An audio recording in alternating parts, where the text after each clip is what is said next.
Hello,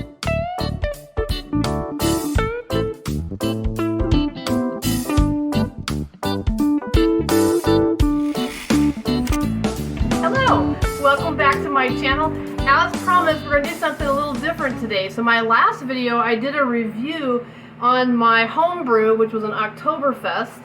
And then I also did a quick review on Spencer's, not my own, but a brewing company called Spencer's, their Imperial Stout. And on the last video I talked about, let's make beer bread with it. So I don't know if you've ever made beer bread before. It's really easy to do, really good. But I've never done a stout, used a stout before for making beer bread. So we're going to make both today and compare them and see what we think. Let's go. See you soon. The cool thing about beer bread is there are so few ingredients. So all it's going to take is self-rising flour, and a lot of recipes will call for all-purpose flour and then some baking powder. Instead of using the baking powder, I've decided that the self-rising flour actually works better, and that just eliminates one ingredient. This is a honey beer bread, so we've got honey here. You need 12 ounces of beer, so I've got my Oktoberfest, like I was talking about, and this Imperial Stout. This is my homebrew. This is from Spencer Brewery. A couple 9x5 bread pans, inches that is, some melted butter, and then, you know, just like a brush and something to stir with, and a big bowl, which I don't have yet.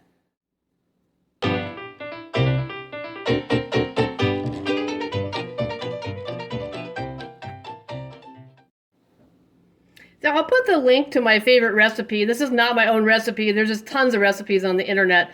You know, and the recipe that I'm using, that's the one that does call for all-purpose flour and baking powder, so I just substitute that. So this is honey beer bread, 3 cups of self-rising flour, a 1/4 cup of honey, 1 bottle of beer, which is 12 ounces here in the US, and a 1/4 cup of butter. If you want to make it slightly healthier, you could use, like, oh my gosh, I can't believe it's not butter kind of a thing. But I feel like the real butter is worth it in this recipe. Let's get going. First thing is you want to set your oven to preheat to 350 degrees Fahrenheit. I'll look up to see what that is in Celsius for my UK friends.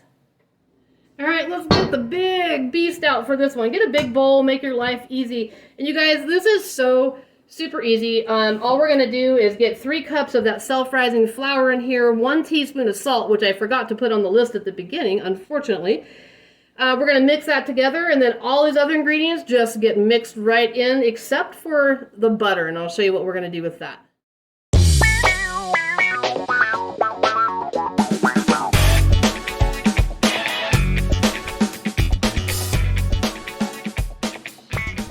Okay, so you end up with this really thick dough. You just kind of have to keep working it. I just kind of fold it with this little spatula until it mixes really well, because you don't want to end up with any pockets. All right, let's get the pans prepped and get it in the oven. So all you got to do, this is a 1/4 cup of butter. We're going to do 2 loaves, but I did divide it into equal parts. A 1/4 cup in this little dish, this ramekin, and a 1/4 cup in another ramekin for the next one we do. But basically, just pour in about half of your butter. Doesn't have to be perfect. And we're going to use a brush, and we're just going to make sure that we brush all the sides of this bread pan really, really well. This is a 9-inch by 5-inch bread pan. I don't know what that is in centimeters. Maybe I will look that up and put it, when I edit the video, I'll put it in there for those of you in the world that might be watching that don't use inches. I think we're one of the only ones that do. All right, so you just sit there and slather that around. And then we are going to get our bread dough, plop it in there, and it does kind of plop. All right. And then I just kind of hit it, you know, if you've never had beer bread, it's a real rough kind of bread, you know, bumpy, kind of a bumpy bread. But I do want to try to kind of squish it out in here so that it kind of fills in, you know, and this is going to rise a lot. You want it to rise up above the top of this pan, but I do kind of want to work it a little bit, get it squished in there. I think that's going to have to be good. All right, and then we're going to take the rest of the butter, and you just put it right on top like that. And then let's brush it around to make sure. So it's kind of floating in butter now. Probably not the healthiest bread in the world, but oh my gosh, it's so good. All right, let's get this in the oven. Actually, before I get in the oven, I'm going to make the other loaf, which is going to be that imperial stout. So let's make this a fast video, and then I'll come back and we'll stick it into the oven. We'll time lapse this.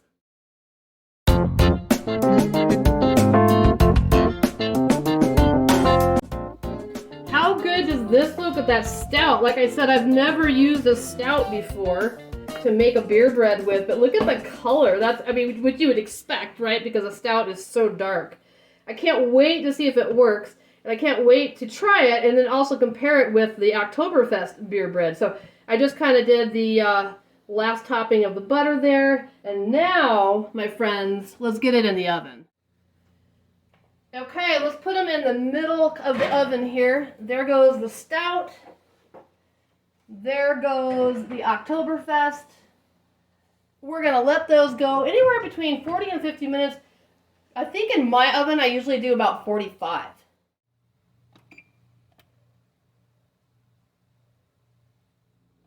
I did want to mention really quick that it's better if you let the beer come up to kind of room temperature.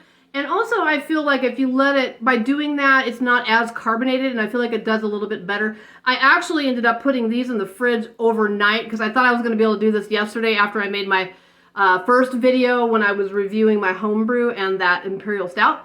But I ended up not having time, so I just set it in the fridge. But then I did pull it out this morning so it could kind of come back up to room temperature. I think that's kind of a key. The part I hate about brewing and cooking is the cleanup.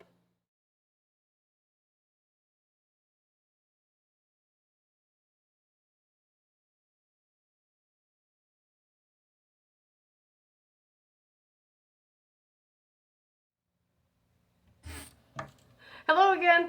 I have to say that cleaning up that was so much easier than cleaning up after brewing, especially when I just chose to wash the big beast bowl that I call it, and just rinse everything else off, and that's going in the dishwasher later. We got about 5 minutes left here. I almost said 5 minutes. I forgot the thumb. 5 minutes left here, and it's smelling so good. All right, I'm a believer that you shouldn't open that oven door very much, but for you guys, I'm going to do it so you can start to see. Look at that. It's rising nicely. We're not there yet, but how good is that looking? I'm probably going to fry my phone in that heat. I mean, I am a brewer, so while we're waiting, we might as well have a beer, right? I want to share this with you. This is a brewery called New Belgium. You may have heard of them if you're in the U.S. because I think they distribute nationwide, maybe even internationally, but I'm not sure about that. But their brewery has been around since, 1991, and they are about 15 miles or 15 minutes north of where I live here in Loveland, Colorado. So they're definitely a big deal out here in Colorado. And so one of my favorites of theirs is called Fat Tire. And you'll notice this little logo here. We'll talk about that here in a second. But this is their amber ale, and this is my favorite. They make a white Belgian ale as well. This is, but let's pop this open really quick. Let me show you. Really nice kind of light beer, but very full-bodied. Look at that. Look at that color. Dawn, I need your little color chart up here. What would you call that? Nice and carbonated, good head on there. But look at that color. Almost the same color as my Oktoberfest. But it's just so light and refreshing, but it's very full-bodied in the mouth. To me, it's a perfect balance between hops and being a malty beer. I tend to like the malty beers better, but I do like, I mean, you have to have hops. You have to have hops. But I feel like this is a great pairing for that. I do want to read you off their website, and I'll put their website in the description box below. But let me read to you really quick the origin of this story. So it's called Fat Tire, remember that. It says, Fat Tire was born on a bike. When our co-founder pedaled his way through Europe, sampling beer along the way, The tires on his mountain bike gathered glances and comments because they're the big fat tires on like on a mountain bike that we use out here. That inspired the name of a craft beer icon. The flavor profiles he discovered on that ride sparked the recipe for a beer he would begin to brew in his Colorado basement, which is Fort Collins, Colorado, like I said, which is about 15 minutes from here. Here's the brewing notes. Okay, let's go ahead and read that really quick. Fat Tire's unique flavor profile originated from 1930s Belgium. During this era, small breweries began offering easy-drinking beer crafted with a signature Belgian yeast in order to satisfy the tastes of visiting British soldiers. Today, Fat Tire delivers drinkers everywhere a flavorful, balanced beer with a fresh herbal hop profile.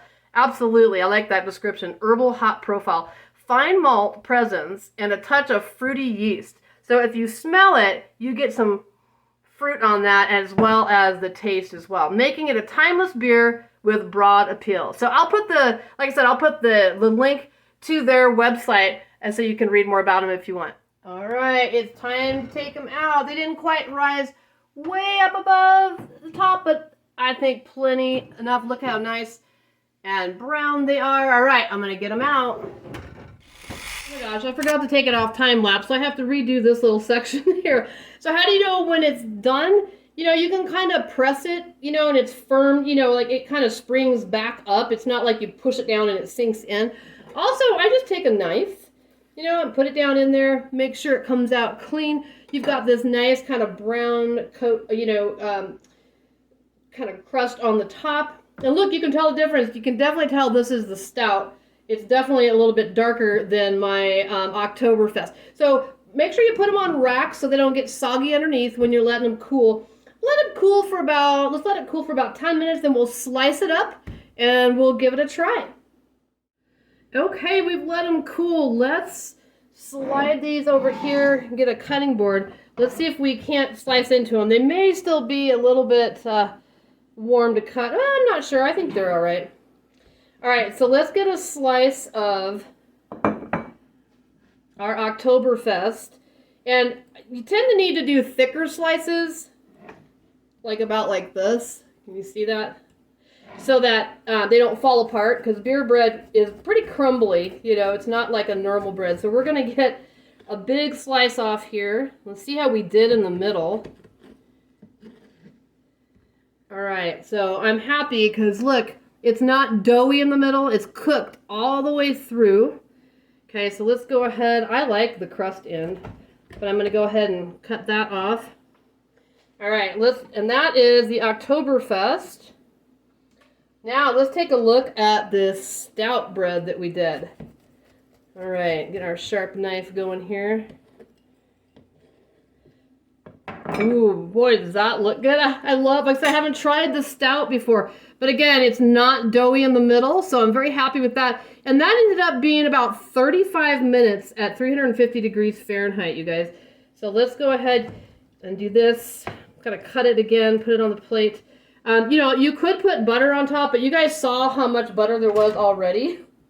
So let's do a quick taste test. All right.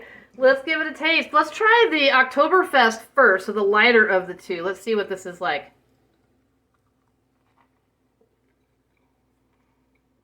Yeah, that is so good. You know, it's like what I call just kind of a rough bread, you know, but it's very dense, but it's cooked all the way through. And the better the beer, it's like anything when you cook, right?